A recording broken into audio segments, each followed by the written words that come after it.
I'm the very first Hispanic, Latino, Mexican in the history of professional opera in the world to run a top 20 ever. And that just culturally does something. I deal with AC differently. I always gonna carry a sweater because I have my mom, barking me like to carry one of those.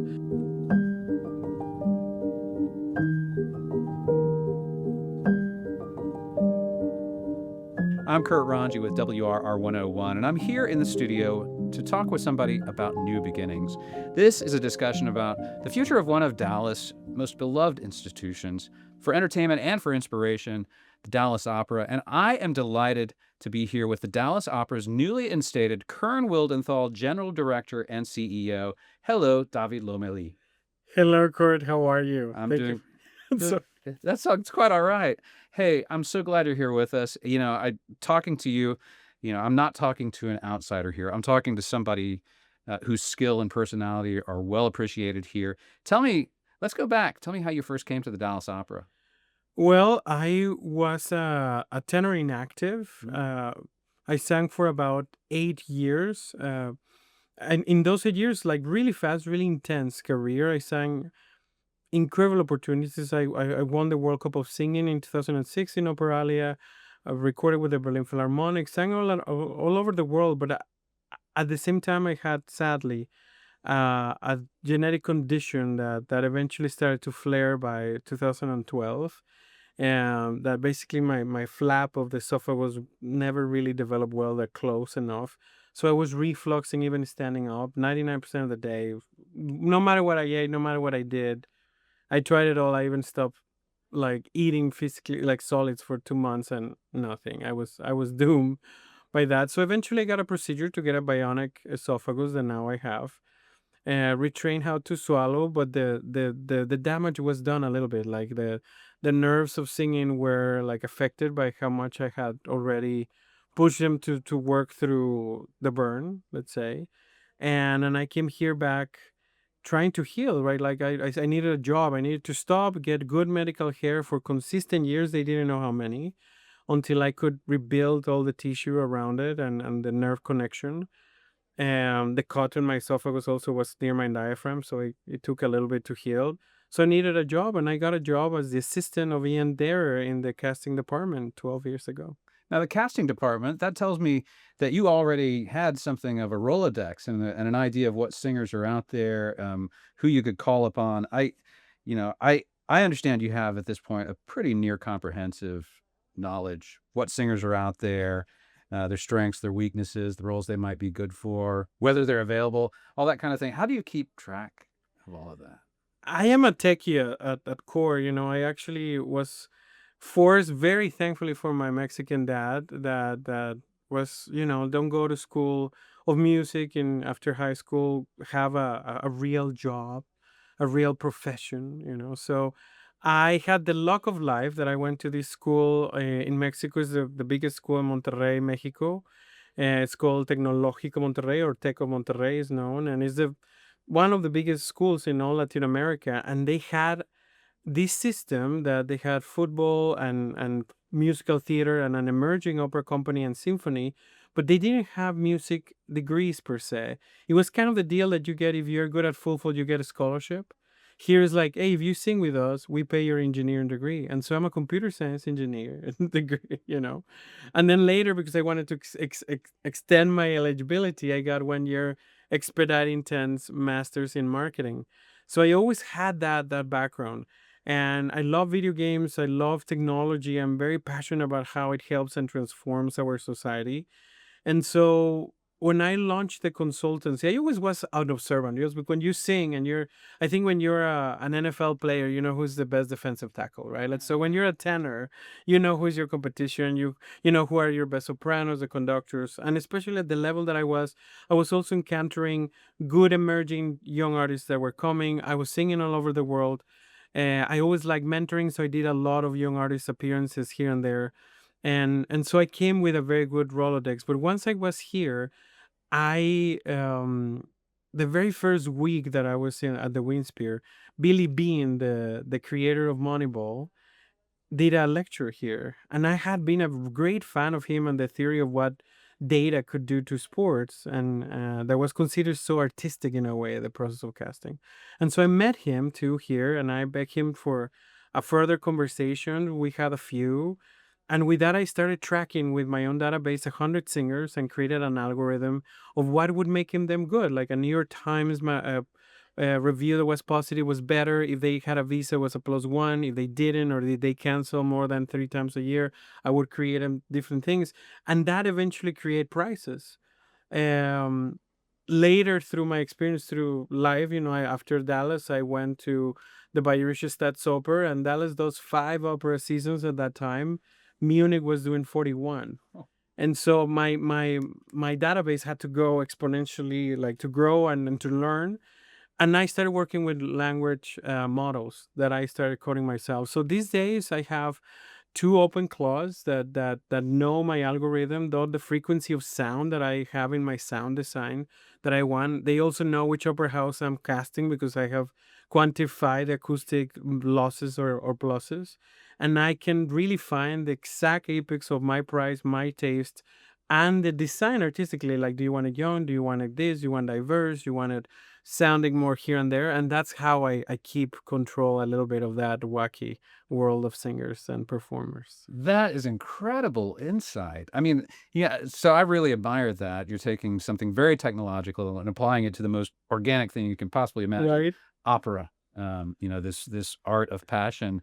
That's absolutely amazing. Now, so still, it's very time consuming. Is there any corner of your life when you're not immersed in the opera world and the opera business? I am. I was blessed and cursed by a very high IQ. Again, it's not bragging. It comes with courses too. Like, and at the same time, a little bit, and like organized and trained, and with a lot of therapy, attention deficit disorder mind, that in a way helps to keep, like, my brain needs to be doing something, right? Like, needs to find that dopamine hit by organizing, proposing, fundraising, creativity always has to be active. So I do disconnect a lot. I compose music a lot. I have recently sold a couple of things for pop artists because I still like to do pop. Originally, I had a pop band before I dedicated into opera. I'm a professional gamer. This year, I was until 2 weeks ago, but now my new job is a little more taxing. But I still would find an hour a day that I could play competitive the soccer game, the FIFA FIFA? one. I'm losing my rank pretty fast since I took this job. But yeah, I don't know. I do have a lot of hobbies, but a lot of it has to be about my curiosity of what makes the masses connect and how are they connecting today, really. Oh, that's fantastic. Now, you did throw in the word fundraising there. So I did want to talk about the fact that this organization, you're re-entering at a time when they just finished a major fundraising initiative. Give us an idea of what happened there and what's the scale of that achievement in your view. It is an incredible blessing. Anybody that gives you a gift like that, we fundraise $55 million that effectively in 3 years are going to become around 70, with extra pledges and interest here and there. That we put it in the endowment. Endowment is our kind of like investment fund that then we can get a 4% withdraw every season without affecting the capital. And of course, the higher that you get it, the more we get, right? So it is fantastic because we're going to fundraise from that about $3 million from that endowment. That's great guarantee money, but this organization at the same time is a $20 million plus organization that needs to spend that every year. And so just by that, the mathematics says that we still need to fundraise 17 from those 20. And right now, let's say the family of the Dallas Opera um, can pledge and commit at levels that we have never seen. So I'm not complaining, right? It's amazing the engagement that Ian left me here. But still, the endowment was a consequences of three major families kind of going out of their relationship with us in a bang, right? Like, we're going to give you this super legacy gift, but at the same time, we're exiting the philanthropic arena. And so it's a blessing because it gives you a great head start. But now we have to find new sources of revenue. and I'm excited, to be honest, about that. I My previous experience with revenue was at the Bayerische Staatsoper in Munich. That what is a Mexican from Azcapotzalco trained in America, that his first job in Germany was casting to do a development for Bavarians. That was my recent job with them, and we have to build a development department, a fundraising department, teach the Bavarians how to connect with their own organizations in the way that we are so embeddedly trained to be fundraised and to fundraise in a very systematic manner in the United States, and how to connect that kind of pieces and culture, and kind of Germanize that experience. And then on top of that, also bring value to the all international donors we were going to hit. So I think that I'm excited that this possibility of open new avenues come into the moment where I actually came in my own personal journey with the training necessary to at least confront it with some, like, well, maybe I have ideas about this. Well, new avenues is a good word, because that's the question. Is this just about financial stability, or is this going to allow you to do new initiatives and some things that maybe the opera's been dreaming of?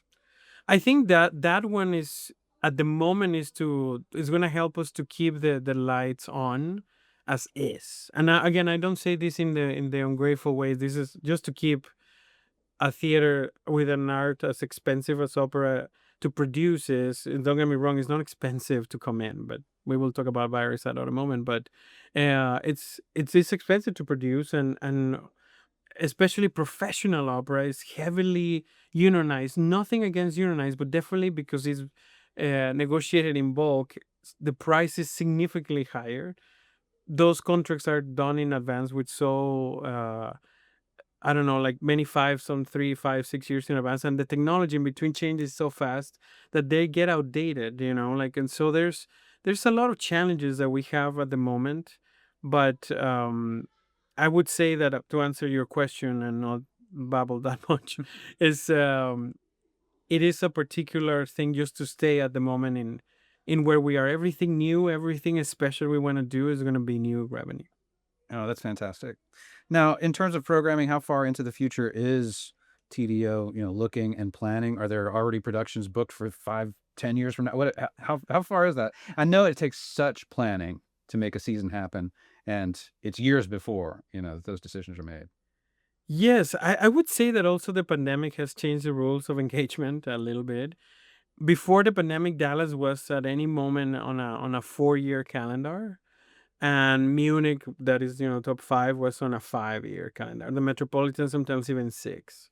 That I'm like, how can you Nostradamus that a tenor is not gonna crack in 6 years? But again, that's why they hired us. But um, I right now Dallas is on a cycle of 2 years to three. I would like to take them to 3, 4 again, because the more, like, the advance that we have, the better singers we can book in advance. That's just the nature of the game. We can get better conductors. We can just the most famous guys of the market today are booked in advance the farthest, and it's just the economics of that. Right now, Dallas has planned certainly this season that opens in October 7th, and a little bit, like 3 titles of 4 of next season, and a couple of promises, or, like, MOUs for co-productions for 2029 that still have to kind of expire to those to decide if we're going to actually commit fully or not. It's kind of like having options, right, on that things.